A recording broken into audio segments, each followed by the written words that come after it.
हरे कृष्णा। प्रिय भक्तजनों, आज श्रवण करेंगे मार्गशीर्ष मास का अध्याय 7वां। मार्गशीर्ष मास का यह 7वां अध्याय अत्यंत पवित्र और कल्याणकारी है। एक समय द्वारका नगरी में मार्गशीर्ष मास का शुभ आरंभ हुआ। संपूर्ण द्वारका में भक्ति का उत्सव छाया हुआ था। रुक्मणी जी ने भगवान श्री कृष्ण से निवेदन किया कि स्वामी, आपने गीता में कहा है कि महीनों में मैं मार्गशीर्ष हूँ। इसका रहस्य क्या है, आज बतलाइएगा। भगवान मुस्कुराए और बोले, प्रिय रुक्मणी, यह महीना आत्मा की जागृति का समय है। जब ब्रह्मांड में ऊर्जा शुद्ध और शांत होती है, तब यह महीना आता है। सृष्टि की रचना भी इसी काल से प्रारंभ हुई थी। इस कारण यह महीना मुझे सर्वप्रिय है। वह अनंत पुण्य का भागी बन जाता है जो इस मास में स्नान, दान, दीपदान सब कुछ करता है। फिर श्री कृष्ण जी ने एक कथा सुनाई। एक अंधा ब्राह्मण था जिसने मार्गशीर्ष मास में केवल एक तुलसी दल अर्पित किया। उसका हृदय प्रेम से भर गया और वह भगवान से बोला, हे गोविंद, मेरे पास कुछ नहीं है, केवल प्रेम है। तभी भगवान प्रकट होकर बोले, तेरी भक्ति ने तो मुझे बांध लिया है।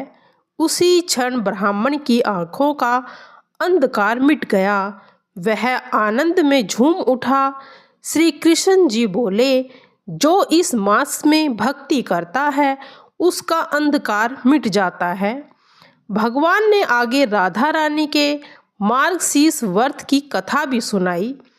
प्रिय, राधा ने 12 वर्ष तक केवल तुलसी जल और मेरा नाम लेकर तप किया था। उनके उस प्रेम से संपूर्ण व्रजमंडल में भक्ति का प्रकाश फैल गया और दूसरों की सेवा की। तभी वह मेरे लोक में भी प्राप्त होता है। उन्होंने यह भी बताया कि एक दरिद्र ब्राह्मणी ने इस मास में दीपदान किया। कहा, हे गोविंद, मेरे घर में चाहे अंधकार रहे पर दूसरों में प्रकाश पहुँचे। भगवान उसकी भावना से प्रसन्न थे और उसके घर में सदा लक्ष्मी का वास कर दिया। श्री कृष्ण जी ने कहा कि मार्गशीर्ष मास केवल नियमों का समय नहीं, बल्कि हृदय की निर्मलता का जगाने का भी अवसर है। इस मास का अंतिम दिन भी विशेष होता है। जो उस दिन माता पिता ब्राह्मणों का आशीर्वाद लेता है, उसे विष्णु लोक प्राप्त होता है। जो इस कथा को सुनता है, सुनाता है, वह मेरे परम धाम को प्राप्त करता है। उस समय द्वारका नगरी में हरे कृष्ण हरे राम की ध्वनि गूंज उठी। मंदिरों में दीप जले और देवगण पुष्प वृष्टि करने लगे। इस प्रकार से हमें यह 7वां अध्याय सिखाता है कि भक्ति बाहरी साधनों से नहीं, बल्कि हृदय की पवित्रता से होती है। हरि नाम का जप करना और उसके जीवन में फिर से प्रकाश भर जाता है। एक बार द्वारका में रुक्मणी जी ने भगवान श्री कृष्ण जी से निवेदन किया था कि वह मार्गशीर्ष की सभी चीज़ों का उल्लेख करे और उसका रहस्य को भी बताए। तब श्री कृष्ण जी ने कहा कि आज मैं तुम्हें राधा जी के मार्गशीर्ष व्रत की कथा को सुनाता हूँ। एक बार जब वृंदावन में मार्गशीर्ष मास आरंभ हुआ, तब वज्र भूमि शीतल वायु और चांदनी से आलोकित थी। उस समय श्री राधा जी ने प्रण किया कि वे इस मास में केवल तुलसी जल और मेरे नाम का ही तप करेंगी तथा उन्होंने अपने हृदय में प्रेम के साथ प्रतिज्ञा ली, मैं इस मास में किसी भोजन या सुख की इच्छा नहीं रखूंगी, केवल माधव नाम का ही जाप करूंगी। इस तरह से राधा रानी ने 12 दिनों तक एकांत में रहकर कठोर तपस्या की थी। उन्होंने रास मंडल में स्थित यमुना तट पर तुलसी का दीप जलाया और अपनी आंखें निरंतर बंद कर श्री कृष्ण जी का जाप करती थी। इतनी साधना गहन थी उनकी कि वज्र की प्रकृति भी उनके साथ तप करने लग गई थी।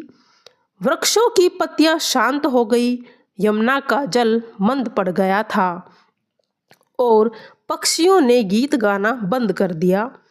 केवल उनके हृदय में गूंज रहती थी, गोविंद दामोदर हे माधव।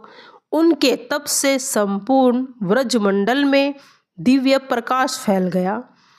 तब नंद नंदन श्री कृष्ण स्वयं प्रकट हुए और वे राधा के सामने खड़े होकर बोले, हे प्रिय, तुम्हारा यह मार्गशीर्ष व्रत मुझे अत्यंत प्रिय है।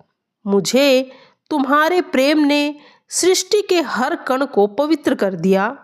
तुम्हारे इस तप से मार्गशीर्ष मास अब केवल मेरा नहीं बल्कि तुम्हारा भी प्रिय कहलाएगा। राधा जी की आंखें खुली, उनके नेत्रों से आंसुओं की धारा बहने लगी। उन्होंने कहा, प्रभु, यह व्रत मैंने आपको पाने के लिए नहीं बल्कि अपने प्रेम को शुद्ध करने के लिए किया था। जो भक्त मार्गशीर्ष मास में आपके नाम का जाप करेगा वह आपके दर्शन पाएगा, चाहे वह किसी भी अवस्था में क्यों न हो। श्री कृष्ण जी बोले कि प्रिय राधे, जो भक्त तुम्हारे इस व्रत की कथा सुनता है और मार्गशीर्ष मास में हरि नाम का जप करता है, उन्हें अनंत प्रेम की प्राप्ति होती है। यह व्रत केवल नियम नहीं, आत्मा शुद्ध का एक प्रेम उत्सव है। उसी क्षण आकाश से पुष्प वृष्टि होने लगी, यमुना के जल में मधुर संगीत बजने लगे और वज्र भूमि की धूल भी श्वासित हो उठी थी। तब से यह परंपरा चली कि जो भक्त मार्गशीर्ष मास में राधा कृष्ण जी का स्मरण करेगा, उनकी कथाओं को पढ़ेगा, तुलसी दल अर्पित करेगा, उनके जीवन में प्रेम, शांति, समृद्धि सदा बनी रहेगी। तुम्हारे इस प्रेम से ही संसार में भक्ति जीवित है। इस प्रकार राधा जी का मार्गशीर्ष व्रत प्रेम, समर्पण और भक्ति का सर्वोच्च उदाहरण है। जो इस कथा को श्रद्धा से सुनता है उसकी सभी इच्छाएं भगवान श्री कृष्ण अवश्य पूरी करते हैं। इस मास में आर्द्रा नक्षत्र आता है, तब समस्त दिशाओं में अलौकिक ऊर्जा का संचार होता है और कहते भी हैं कि यह वही अद्भुत क्षण है जब स्वयं भगवान भोलेनाथ ने अपने अनंत और अविनाशी स्वरूप ज्योतिर्लिंग के रूप में ब्रह्मांड में प्रकट होकर सृष्टि को अपने अस्तित्व तक साक्षात्कार कराया था। यह घटना तब की है जब सृष्टि का आरंभ हुआ था और ब्रह्मा जी तथा विष्णु जी के मध्य में यह विवाद उत्पन्न हुआ था कि सृष्टि में सर्वश्रेष्ठ कौन है, ब्रह्मा जी या विष्णु जी। दोनों अपने अपने ज्ञान और सामर्थ्य का बखान करने लगे, किंतु तभी आकाश में एक अद्भुत अग्निस्तंभ प्रकट हुआ। उस ज्योति का तेज इतना प्रचंड था कि उससे समस्त दिशाएं प्रकाश में व्याप्त हो गई। पर्वत पिघलने लगे, जलवायु ठहर गई और देवता भी विस्मित होकर बोले, यह कौन सी दिव्य शक्ति है जो हम सब में से भी महान प्रतीत होती है। उसी क्षण एक गूंजती हुई आवाज आकाश में गति ध्वनित हुई, हे देवताओं, यह ज्योति मेरी है, मैं ही इस सृष्टि का आदि हूँ, अंत हूँ। जो इस रूप को आदि या अंत खोज लेगा, वही इस ब्रह्मांड में सबसे श्रेष्ठ कहलाएगा। उस वाणी को सुनकर ब्रह्मा जी ने हंस का रूप धारण किया और ऊपर की दिशा में उड़ चले, जबकि विष्णु ने वराह का रूप लेकर नीचे की दिशा में धरती के गर्भ में प्रवेश किया। कहते हैं हजारों युगों तक वे दोनों उड़ते रहे और खोजते रहे, परंतु उस ज्योति का न तो शिखर मिला और न ही कोई आधार। यह अनंत था, असीम था और अकल्पनीय भी था। विष्णु जी ने अनंत समझ लिया कि यह कोई साधारण तेज नहीं बल्कि परमात्मा का ही स्वरूप है। वे लौट आए और नतमस्तक होकर बोले, प्रभु, मैं आपका अंत नहीं जान सका, आप ही परम हैं। परंतु ब्रह्मा जी ने अहंकारवश झूठ बोले, मैंने उस ज्योति का अंत देख लिया है और यह केतकी पुष्प साक्षी है। उसी क्षण वह तेजोमय अग्निस्तंभ कांप उठा और उसके मध्य से भगवान महादेव प्रकट हुए। गले में नाग, जटाओं में गंगा, मस्तक पर चंद्रमा, 3 नेत्रों से निकलती दिव्य ज्वाला, हाथों में त्रिशूल और डमरू। वह दृश्य देखकर देवता, ऋषि, गंधर्व, अप्सराएं सब नतमस्तक हो गई। भगवान शिव ने गंभीर स्वर में कहा, हे ब्रह्मा, असत्य बोलना तुम्हारे पद के योग्य नहीं। झूठ बोलने के कारण तुम्हारी पूजा पृथ्वी पर नहीं होगी और यह केतकी पुष्प जो असत्य का साक्षी बना, अब से मेरी पूजा में निषिद्ध रहेगा। फिर उन्होंने भगवान विष्णु को सत्य बोलने और विनम्रता के कारण वरदान दिया, हे विष्णु, जो कोई मेरी पूजा करेगा वह तुम्हारी आराधना अवश्य करेगा, क्योंकि तुम सत्य और भक्ति के प्रतीक हो। उस क्षण महादेव ने कहा, यह जो तेजोमय अग्निस्तंभ है वही मेरा ज्योतिर्लिंग है का स्वरूप है। इस रूप में मैं अनंत काल तक प्रकट रहूंगा। जो भी भक्त मुझे लिंग रूप में पूजेगा वह मेरे साक्षात दर्शन का अधिकारी होगा। तभी से भक्त मार्गशीर्ष मास में आर्द्रा नक्षत्र के दिन भगवान शिव के इस दिव्य प्रकाट्य की पूजा का विधान चल रहा है। इस दिन शिवलिंग पर गंगा जल, दूध, धतूरा, बेलपत्र, अक्षत और अर्पित किया जाता है और ओम नमः शिवाय का जाप किया जाता है। जो इस दिन नक्षत्र के दिन सच्चे मन से भगवान शिव का ध्यान करता है उसे आत्मिक शांति, मोक्ष और अनंत सौभाग्य की प्राप्ति होती है। यही कारण है कि मार्गशीर्ष मास का आर्द्रा नक्षत्र शिव भक्त के लिए सबसे पवित्र माना गया है। जो हर जीव में भीतर स्थित है वही महादेव है, वही सत्य है, वही अनंत है। हर हर महादेव। गंगा स्नान करने से क्या फल मिलता है? तो भगवान शिव ने ये कथा अत्यंत अद्भुत। और एक बार देवर्षि नारद आकाश मार्ग से जा रहे थे।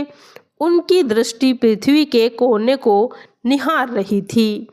तब उनकी दृष्टि उन लाखों श्रद्धालुओं पर पड़ी जो गंगा यमुना के तट पर उमड़े हुए थे।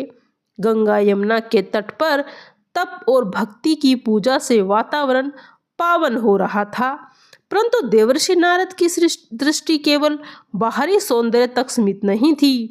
उनकी तीव्र दृष्टि भीड़ के भीतर छिपी मनुष्य की भावनाओं और उनके कर्मों भी भली भांति परख रही थी।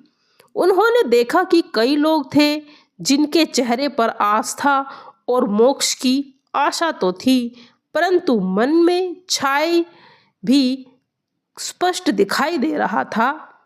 उन महिलाओं को देखा जिन्होंने अपने परिवार और कर्तव्यों को त्याग कर अनेक पाप कर्म किए। उनके चेहरे पर यह विश्वास था कि गंगा स्नान से उनके सभी पाप दूर हो जाएंगे उन्होंने जीवन भर स्वार्थ करने के लिए अपने परिवार को कष्ट दिया और उस पवित्र सन्नान से मोक्ष की उम्मीद करते थे। फिर उन्होंने उन व्यापारी और अधिकारियों को देखा जिन्होंने अनैतिक तरीकों से धन कमाया और गरीबों को ठगा। इस भ्रम में भी थे कि गंगा स्नान करने से उनके सारे पाप समाप्त हो जाएंगे।